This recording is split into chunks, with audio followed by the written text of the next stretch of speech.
ಶತಮಾನದ ಕನಸು ನನಸಾಗ್ತಾ ಇದೆ.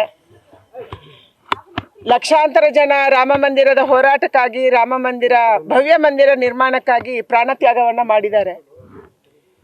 ಕಳೆದ 500 ವರ್ಷಗಳಿಂದ ರಾಮ ಮಂದಿರಕ್ಕಾಗಿ ಹೋರಾಟ ನಡೀತಾ ಇದೆ. ಆ ಹೋರಾಟ ಎಲ್ಲ ಮುಗಿದು ಚಿಕ್ಕ ರಾಮ ಮಂದಿರ, ಪುಟ್ಟ ರಾಮ ಮಂದಿರ, ಗುಡಿಸಲಲ್ಲಿರುವಂಥ ರಾಮ ಮಂದಿರ ನಿರ್ಮಾಣ ಆಗಿತ್ತು ಅಯೋಧ್ಯೆಯಲ್ಲಿ. ಕಳಂಕಿತ ಸಂಕೇತವಾದ, ಅಪಮಾನದ ಸಂಕೇತವಾದ ಬಾಬ್ರಿ ಮಸೀದಿಯನ್ನು ಜನನೇ ಹೋಗಿ ಉರುಳಿಸಿದರು.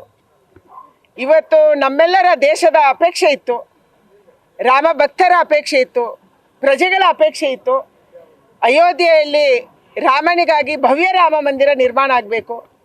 ಸುಪ್ರೀಂ ಕೋರ್ಟಲ್ಲಿ ಕೇಸ್ ಇತ್ತು. ಎಲ್ಲ ವಿರೋಧ ಪಕ್ಷಗಳು ಕೂಡ ರಾಮನ ವಿರುದ್ಧವಾಗಿ ವಾದವನ್ನು ಮಂಡನೆ ಮಾಡಿದರು, ದೊಡ್ಡ ದೊಡ್ಡ ವಕೀಲರನ್ನು ಹಾಕಿದರು. ನರೇಂದ್ರ ಮೋದಿಯವರ ನೇತೃತ್ವದಲ್ಲಿ ಸುಪ್ರೀಂ ಕೋರ್ಟಿಗೆ ಸರಿಯಾದ ಮಾಹಿತಿಯನ್ನು ಕೊಟ್ಟು ರಾಮ ಮಂದಿರದ ಪರವಾಗಿ ಆ ಕೇಸ್ ಆಗುವಂತೆ ಆಯಿತು. ಇದರ ಪರಿಣಾಮವಾಗಿ ಇವತ್ತು ಭವ್ಯ ರಾಮ ಮಂದಿರ ನಿರ್ಮಾಣ ಆಗಿದೆ. 22ನೇ ತಾರೀಕು ಅದರ ಉದ್ಘಾಟನೆ ಇದೆ. ನಮ್ಮ ರಾಮ ಹೋಗಿ ರಾಮ ಮಂದಿರದಲ್ಲಿ ವಿಜೃಂಭಿಸಲಿದ್ದಾನೆ. ಅದಕ್ಕಾಗಿ 22ನೇ ತಾರೀಕು ದೇಶದ ಎಲ್ಲ ಪ್ರಜೆಗಳನ್ನು, ಎಲ್ಲ ಬಂಧುಗಳನ್ನು, ಎಲ್ಲ ದೇಶಭಕ್ತರನ್ನು, ಎಲ್ಲ ರಾಮ ಭಕ್ತರನ್ನು ಅಯೋಧ್ಯೆಗೆ ಕರೆಯೋಕ್ಕಾಗಲ್ಲ. ಆದರೆ ಅಯೋಧ್ಯೆಯಿಂದ ನಮಗೆ ಅಕ್ಷತೆ ಬಂದಿದೆ. ನಮ್ಮ ಮನೆಯಲ್ಲೇ ಅಕ್ಷತೆಯನ್ನು ಇಟ್ಟು ಪೂಜೆ ಮಾಡಬೇಕು. ಅವರವರ ಊರಿನ ದೇವಸ್ಥಾನದಲ್ಲಿ ಪೂಜೆ ಪುರಸ್ಕಾರಗಳು ನಡಿಬೇಕು.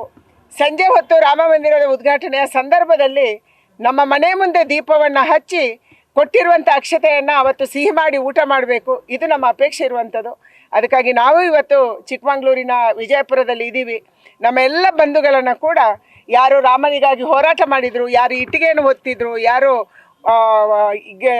ಏಟನ್ನು ತಿಂದಿದ್ರು, ಯಾರು ಪ್ರತಿಭಟನೆ ಮಾಡಿದ್ರು, ಅವರೆಲ್ಲರ ಮನಸ್ಸಿಗೆ ಇವತ್ತು ತೃಪ್ತಿ ಆಗಿದೆ.